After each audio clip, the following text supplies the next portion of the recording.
जय हिंद बच्चों। इस समय आप लोग महामना इंस्टीट्यूट के यूट्यूब चैनल से जुड़े हुए हैं और इस चैनल में मैं आप सबका स्वागत करता हूं।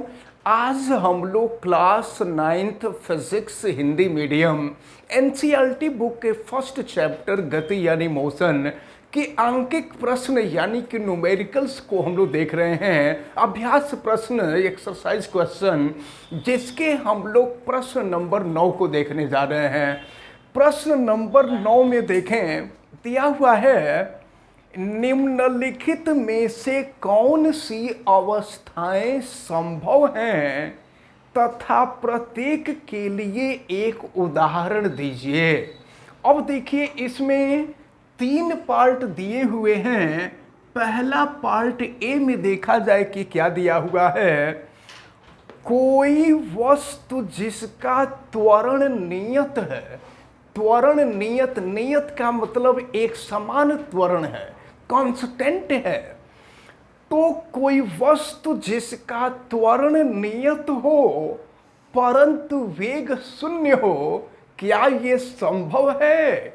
एक बात देखिए, मैं आपको बता रहा हूं, अगर किसी पिंड को ऊपर के तरफ फेंक दिया जाए ना, तो जब वह पिंड ऊपर के तरफ जाता है तो जैसे जैसे ऊपर जाता है उसका वेग घटता जाता है और उच्चतम बिंदु पर जाने के बाद उसका वेग शून्य हो जाता है।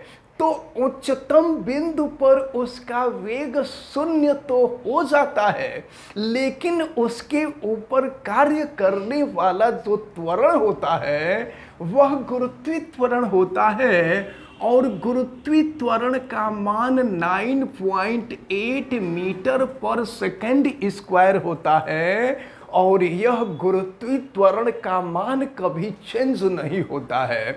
तो प्रश्न में आपसे ये पूछा जा रहा था कि क्या कोई वस्तु जिसका त्वरण नियत हो परंतु वेग शून्य हो, ऐसा संभव है? तो हम कहेंगे कि हाँ, ऐसा संभव है अगर पिंड ऊर्ध्वाधर गति कर रहा हो। ऊर्ध्वाधर गति यानी नीचे से ऊपर के तरफ जा रहा हो तो ऐसा संभव है।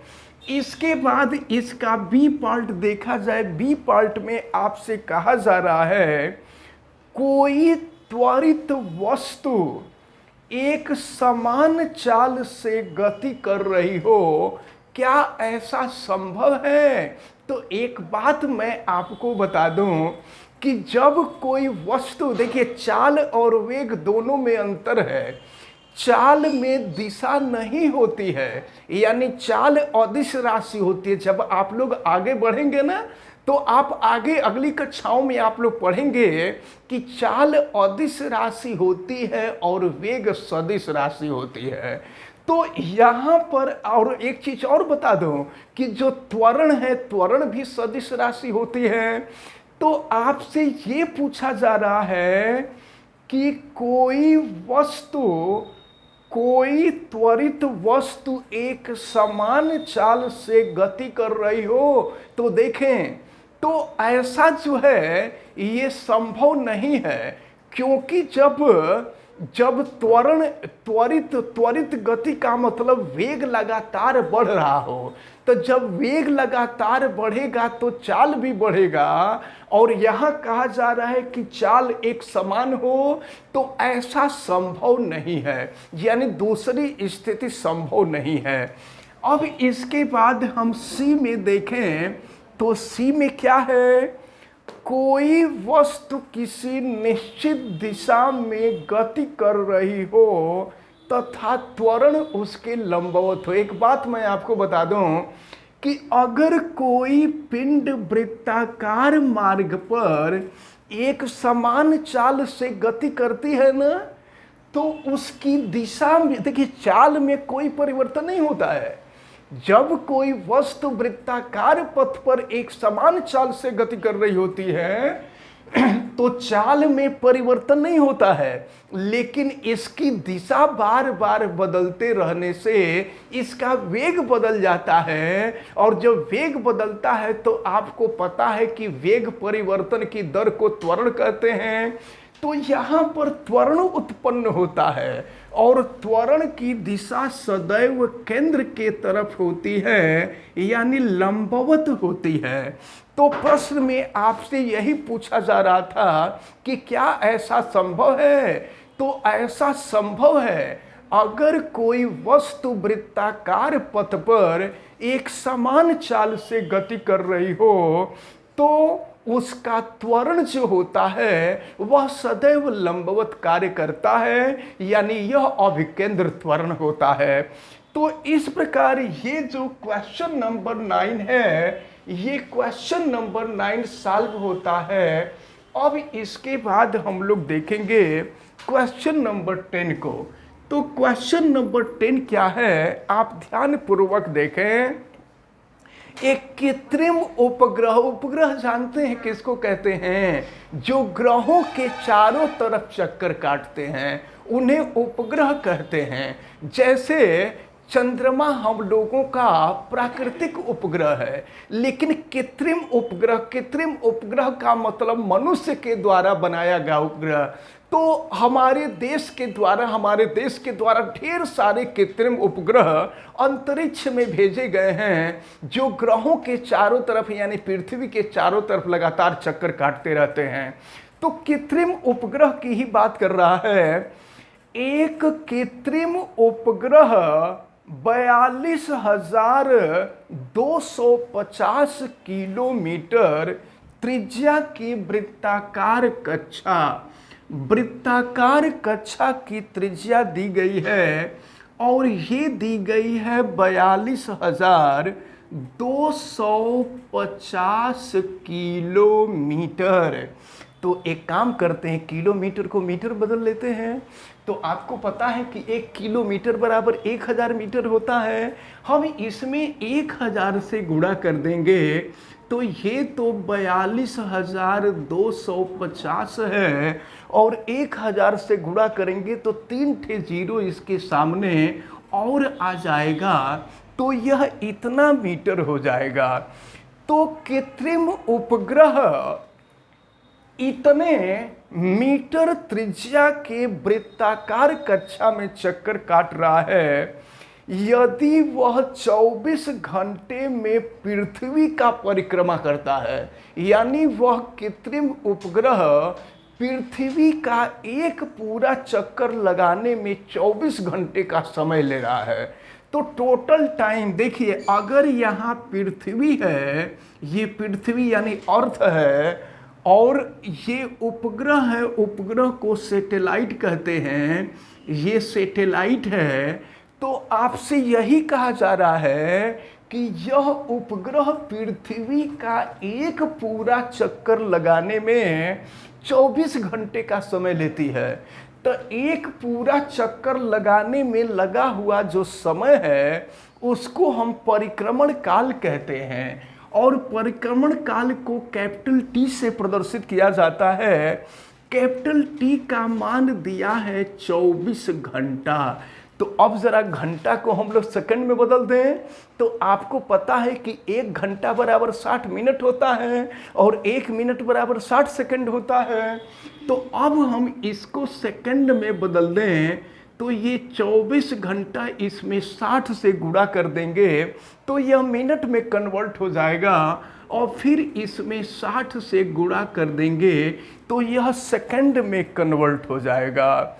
तो आपसे कहा जा रहा है उसकी चाल का परिकलन कीजिए, यानी आप यह बताइए कि यह उपग्रह किस चाल से चल रहा है। उपग्रह की चाल पूछी जा रही है और आपको पता है कि चाल बराबर दूरी बटा समय होता है। तो हम एक काम करें, जरा यह ज्ञात कर लें कि जब यह उपग्रह पृथ्वी का चक्कर काट रहा है तो यह उपग्रह पृथ्वी का एक पूरा चक्कर काटने में कितना समय ले रहा है। यह उपग्रह पृथ्वी का एक पूरा चक्कर काटने में कितना समय ले रहा है ये तो दिया ही है। एक पूरा चक्कर काटने में कितनी दूरी तय कर रहा है। तो जब वृत्ताकार पथ में गति करेगा तो एक पूरा चक्कर काटने में तय की गई दूरी वृत्त के परिधि के बराबर होगी। चली गई दूरी को हम यस मान लेते हैं। और आपको पता है कि अगर वृत्त की त्रिज्या r हो तो वृत्त की जो परिधि होती है वो 2 पाई r के बराबर होती है। तो ये हो जाएगा आपका 2 पाई r। हम रख देते हैं सबका मान। तो देखें यस इजकल टू 2 पाई का मान है 22/7 और r का जो मान है, r का मान तो आप देख ही रहे हैं, ये है आपका 42,250 था और इसके सामने 3 जीरो थे। तो ये तो यस हो गया।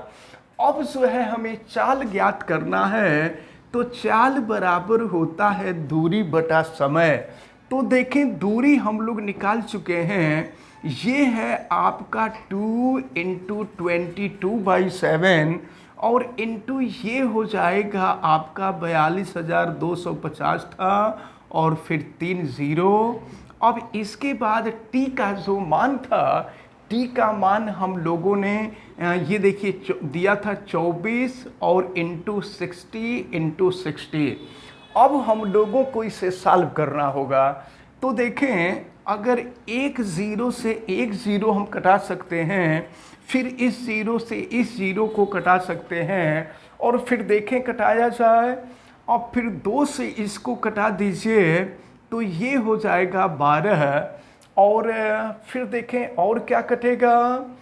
तो हम 2 से इसको भी कटा सकते हैं, 2 छक्का 12 हो जाएगा और 2 से इसको कटा देंगे तो 11 हो जाएगा। अच्छा फिर जो है 2 से और कटाया जा सकता है, 2 से हम कटा देंगे तो 2 3 6 हो जाएगा और 2 से इसमें भाग दीजिए तो 2 दूना 4 हो गया, फिर 2 छक्का 12 हो गया, फिर 2 एका में 2 हो गया, फिर 2 दूना 4 हो गया और फिर 2 पाँचे 10 हो गया, फिर 1 ज़ीरो और आ गया। तो ये कैंसिल हो गया। अब जो है अब हमारे समय से कुछ कटने लायक नहीं दिखाई दे रहा है, तो भी इजकल टू हो जाएगा। देखें ये है 11 और ये है, तो अब यहाँ पर देखते हैं। तो अब जो है यहाँ देखें ये थोड़ा सा फॉल्ट हो गया था ये, तो अब जो है इसको अगर हम सुधार लें तो ये है 11 और फिर ये हो गया आपका ये, और फिर नीचे जो था यहाँ पर 3 था और फिर देखे 6 और 6 का गुणा कर देंगे तो 36 हो जाएगा। अब इसको हम लोगों को सॉल्व करना होगा। तो सबसे पहले ये जो 2,11,250 है, तो अब जो है ये 11 है, नीचे 7 छुटा हुआ है। अच्छा अब जो है अब हम लोग इसको सॉल्व करेंगे। तो अब 11 का हम लोग 2,11,250 में हम लोग गुणा कर लेंगे और नीचे अगर देखें तो 3 में 7 का अगर गुणा कर देंगे तो 7 तरीके 21 हो जाएगा और फिर 21 में हम 36 का गुणा कर देंगे। तो चलिए गुणा करके देखा जाए कि ये मान कितना आ रहा है। चलिए देखते हैं। हाँ देखते हैं। तो यहाँ 11 में 2,11,250 का गुणा किया गया तो ये मिला और नीचे ये 7 तरीके 21 और 21 में हमने 36 का गुणा किया तो ये 756 आया। अब हम 756 से भाग दिए तो यह जो है लगभग 3070 मीटर प्रति सेकंड आया। अब अगर मीटर प्रति सेकंड को किलोमीटर प्रति सेकंड में कन्वर्ट करना हो तो आपको पता है कि मीटर को किलोमीटर में बदलने के लिए हम 1000 से भाग दे देते हैं। तो जब 1000 से भाग दे देंगे तो यह 3.07 इतना किलोमीटर प्रति सेकंड हो जाएगा। इसका मतलब ये हुआ कि वह उपग्रह जो पृथ्वी के चारों तरफ या वह कृत्रिम उपग्रह जो किसी ग्रह के चारों तरफ चक्कर लगा रहा है या पृथ्वी के चारों तरफ चक्कर लगा रहा है, उसकी जो चाल होगी वह 3.07 किलोमीटर प्रति सेकंड होगी। यानी वह एक सेकंड में 3 किलोमीटर से ज़्यादा दूरी तय करेगा। तो इस प्रकार जो है आपके क्लास 9th के फिजिक्स का जो पहला चैप्टर था, पहले चैप्टर का अभ्यास प्रश्न 9 और 10 कंप्लीट होता है। इसके साथ साथ इस पहले चैप्टर का अभ्यास प्रश्न भी कंप्लीट होता है। अब इसके बाद नेक्स्ट वीडियो में हम लोग दूसरे चैप्टर का अध्ययन करेंगे और दूसरे चैप्टर का पहले थियरी पढ़ेंगे। थियरी के बाद जो पृष्ठ पर क्वेश्चन दिए गए हैं उनके क्वेश्चंस को देखेंगे, फिर इसके बाद अभ्यास प्रश्न को देखेंगे और तब उसके बाद हम लोग आगे बढ़ेंगे।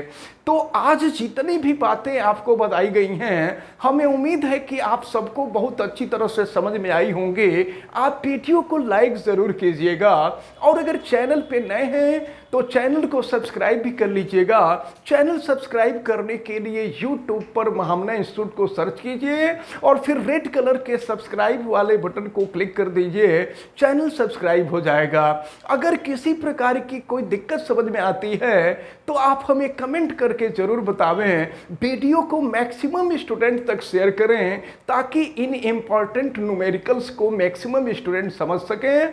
और आप बेल आइकन को भी प्रेस करें तथा उसको ऑल पे कर दें ताकि प्रतिदिन पढ़ने वाली वीडियो की सूचना आपको मिलती रहे। आप सभी लोगों का बहुत बहुत धन्यवाद। जय हिंद।